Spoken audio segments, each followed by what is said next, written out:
আসসালামু আলাইকুম, কেমন আছেন সবাই? আশা করি সবাই অনেক ভালো আছেন। আলহামদুলিল্লাহ, আমরাও অনেক ভালো আছি। তো বরাবরের মতন নতুন আরেকটি ভিডিওতে আপনাদের সবাইকে স্বাগত জানাই। আজকে আমি কি রান্না করব চলেন আপনাদের সাথে শেয়ার করি। তো আজকে রান্না করব এই যে রুই মাছ। সকালে আব্দুল্লাহ রাব্বু বাজারে গেছিল, যে টাটকা রুই মাছ পাইছে, পরে নিয়ে আসছে। এখন এই মাছ দিয়ে, রুই মাছ দিয়ে আলু টমেটো দিয়ে ঝোল রান্না করব, আর সঙ্গে একটা বেগুনটা ভাজি করব। তো এগুলো সব কেটে নিব এখন।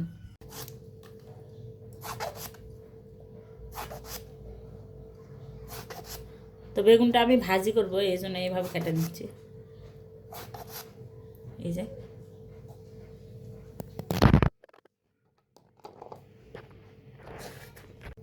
এখন আমি আলুগুলো কেটে নেব। এই যে এইভাবে সব আলুগুলো কেটে নেব।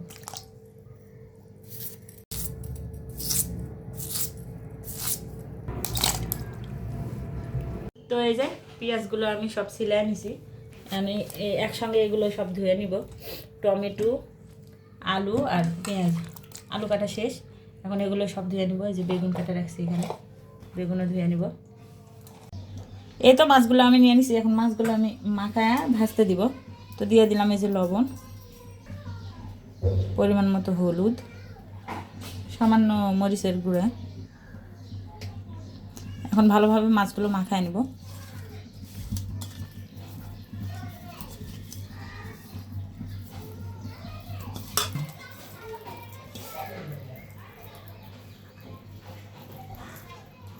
এই তো সুন্দর করে সব মাছ হচ্ছে হলুদ দিয়ে সব কিছু মশলা দিয়ে মাখায় নিছি। এখন মাছ ভাজতে দিব। কড়াই আমি তেল দিয়ে দিছি, তেল গরম হয়ে গেছে। এখন মাছগুলো একে একে দিয়ে দিব সব।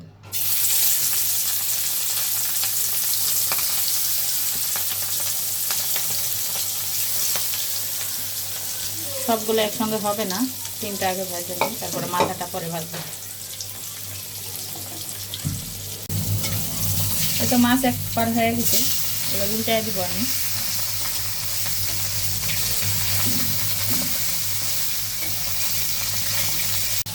মাছগুলো ভাজা হয়ে গেছে, এখন উঠে নিব আমি। এই তো অত একদম বেশি কড়া করে ভাজবো না, হালকা করে ভাজলেই তরকারি রান্না করলেই ভালো লাগে খেতে। এই তো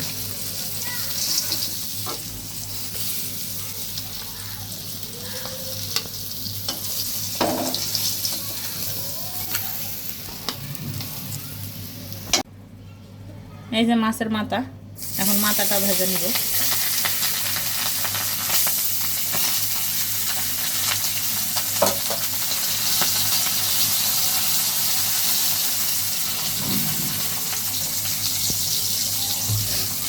ভালোভাবে মাথাটা ভেজে নিব। তো আমি এই যে মাছের মাথাটা ভালো করে ভেজে নিছি। এই যে মাছ ভাজা শেষ। এখন আমি হচ্ছে বেগুনগুলো ভেজে নিব। তো বেগুন এই যে আমি লবণ দিয়ে দিব, হলুদ, অল্প একটু মরিচের গুঁড়া দিয়ে এখন মেখে নিব ভালো করে।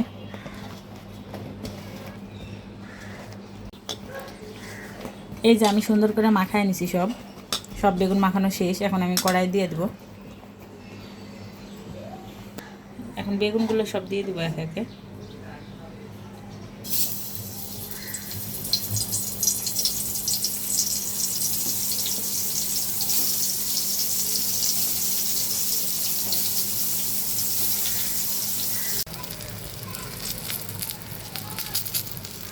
এই তো বেগুনগুলো ভাজা হয়ে গেছে, সুন্দর করে সব বেগুন ভাজা হয়ে গেছে।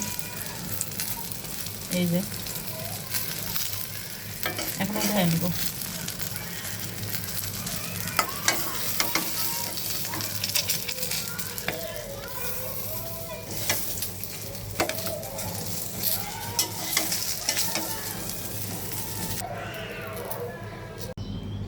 এখন তরকারিটা বসায় দিব, তেল দিয়ে দিলাম।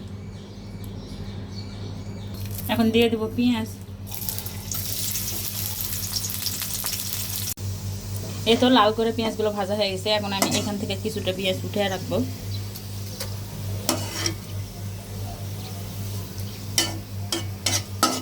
এই যে এইটুকু উঠে রাখলাম, একটু পরে তরকারিতে দিব। দিয়ে দিলাম সামান্য গোটা জিরা। এই যে এখন আলুগুলো দিয়ে দিব।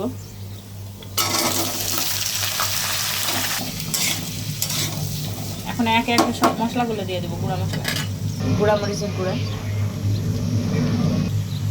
লবণ, হলুদের গুঁড়া, আর কোনো মশলা দিব না। আর সুন্দরভাবে মশলাগুলো মিশিয়ে নিব।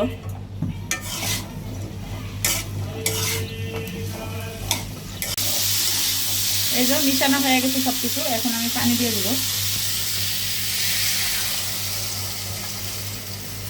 নতুন আলু, এই জন্য সিদ্ধ হতে বেশি সময় লাগবে না। ঢাকনা দিয়ে এখন ঢেকে রাখবো।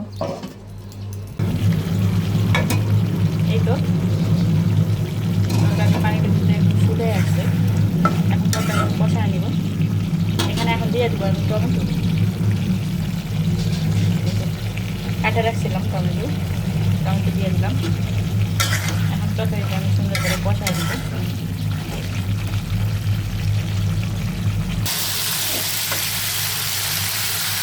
দিয়ে দিলাম তরকারিতে।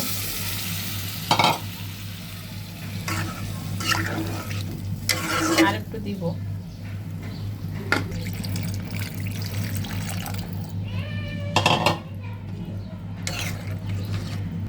ঢাকনা দিয়ে ঢেকে রাখি। দেখি তরকারির কী অবস্থা। এই তো অনেক সুন্দর বলক উঠে গেছে তরকারিতে। এখন আমি এক একে মাছগুলো সব দিয়ে দেবো।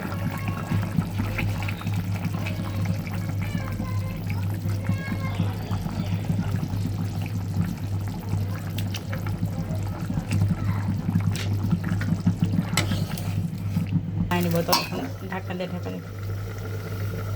তরকারিটা হয়ে গেছে। এই তো তরকারিটা হয়ে গেছে। এখন চুলের জাল বন্ধ করে দেবো। এইটুকু ঝোল রাখবো তরকারিতে।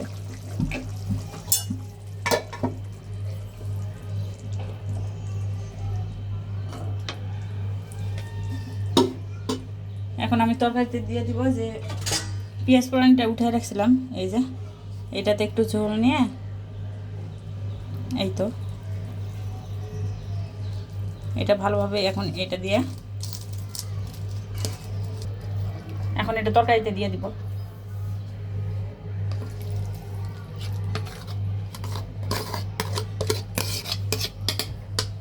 এই পেঁয়াজটা ভাজা রাখছিলাম, তরকারিতে পরে দিলাম।